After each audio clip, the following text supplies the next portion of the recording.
नमस्कार दोस्तों, मेरे चैनल किड्स कलरफुल वर्ल्ड में आपका स्वागत है।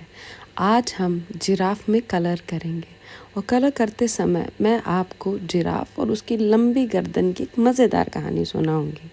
तो शुरू करते हैं। बहुत समय पहले की बात है। एक विशाल जंगल में कई तरह के जानवर रहते थे। इस जंगल में एक बहुत ही खास जानवर था जो अपनी लंबी गर्दन के लिए प्रसिद्ध था।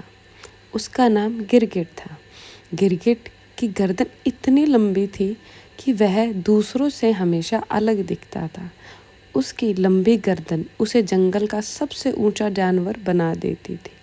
लेकिन उसकी ये लंबी गर्दन कभी कभी उसकी शर्मिंदगी का कारण भी बनती थी।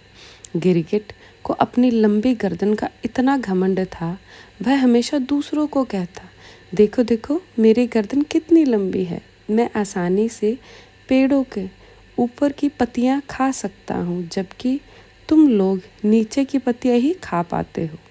गिरगिट अपनी गर्दन का इतना घमंड करता कि वह दूसरे जानवरों की कमजोरियां और आकार का मजाक उड़ाने लगा। एक दिन जंगल में एक उत्सव हुआ। सब जानवर इकट्ठा हुए और विभिन्न प्रतियोगिताओं में भाग ले रहे लगे। गिरगिट भी उत्सव में शामिल हुआ और उसने सोचा कि आज वह अपनी लंबी गर्दन से सबको चौंका देगा। उसने जोर से कहा, आज मैं सारे खेलों में सबसे आगे ही रहूँगा, क्योंकि मेरी लंबी गर्दन मेरे लिए सबसे बड़ा फ़ायदा है। उत्सव की शुरुआत हुई और सबसे पहले एक दौड़ का आयोजन किया गया। यह दौड़ जंगल के सारे जानवरों के बीच थी।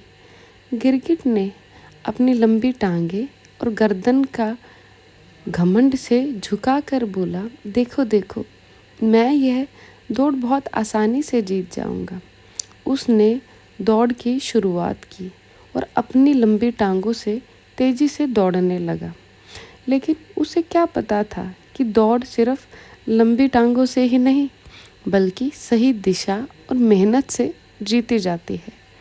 जैसे ही दौड़ का अंत पास आया, गिरगिट की लंबी गर्दन उसे भारी लगने लगी। वह फंस गया, क्योंकि उसकी गर्दन के कारण वह रास्ते में अच्छे से मुड़ नहीं पा रहा था। और दूसरी ओर छोटा सा खरगोश कुक्कू था, जो अपनी छोटी छोटी टांगों से तेज दौड़ रहा था।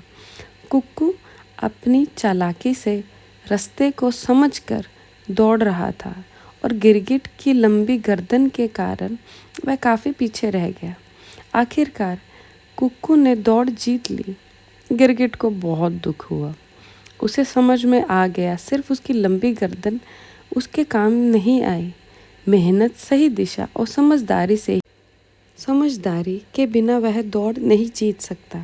वह खामोशी से बैठा और बाकी प्रतियोगिता का भी मुआवना किया। अब गिरगिट ने सोचा कि उसे अपनी लंबी गर्दन का घमंड नहीं करना चाहिए। फिर एक और खेल था, पेड़ पर चढ़ने का। गिरगिट को लगा इस बार वह जीत ही जाएगा, क्योंकि उसकी लंबी गर्दन के साथ ऊंचे पेड़ पर चढ़ना उसके लिए बहुत आसान था। लेकिन जब उसने पेड़ पर चढ़ने की कोशिश की तो उसकी लंबी गर्दन ने उसे और भी असहज बना दिया। वह गिरते गिरते बचा। इसी समय बिल्ली नाम छोटी सी बंदर ने आराम से पेड़ पर चढ़ते हुए कहा, गिरगिट भाई, तुम्हारी लंबी गर्दन तुम्हारे लिए फ़ायदेमंद नहीं है। सही जगह पर सही तरीके से कोशिश करनी चाहिए। गिरगिट को फिर एहसास हुआ कि उसकी लंबी गर्दन की कोई खास बात नहीं है। वह जितना सोचता था वह उतना उपयोगी नहीं है। उसने सभी जानवरों से माफ़ी मांगी और समझा कि कोई भी चीज़ अगर बिना समझदारी के इस्तेमाल की जाए तो वह अब हमारे लिए फ़ायदेमंद नहीं होती। उस दिन के बाद गिरगिट ने अपनी लंबी गर्दन का घमंड छोड़ दिया और समझदारी से काम करना शुरू किया। उसने कभी भी किसी का मजाक नहीं उड़ाया और हमेशा अपनी ताकत को सही दिशा में लगाया। अब जब जंगल का सबसे समझदार और विनम्र जानवर बन गया था, जो किसी भी खेल में हारने के बाद भी दूसरों से सीखने के लिए तैयार रहता था। मोरल ऑफ द स्टोरी, हमें अपनी ताकत और विशेषताओं पर घमंड नहीं करना चाहिए। सही दिशा, मेहनत और समझदारी से ही किसी भी काम में सफलता मिलती है। At the end I would like to say, बच्चों हमेशा अपने माँ बाप की इज़्ज़त करनी चाहिए। हमेशा उनकी बात को सुनो और समझो, क्योंकि जो कुछ भी वो कहते हैं उसमें आपकी ही भलाई होती है। And thank you so much for watching and appreciating my videos. Please like, share and subscribe my channel.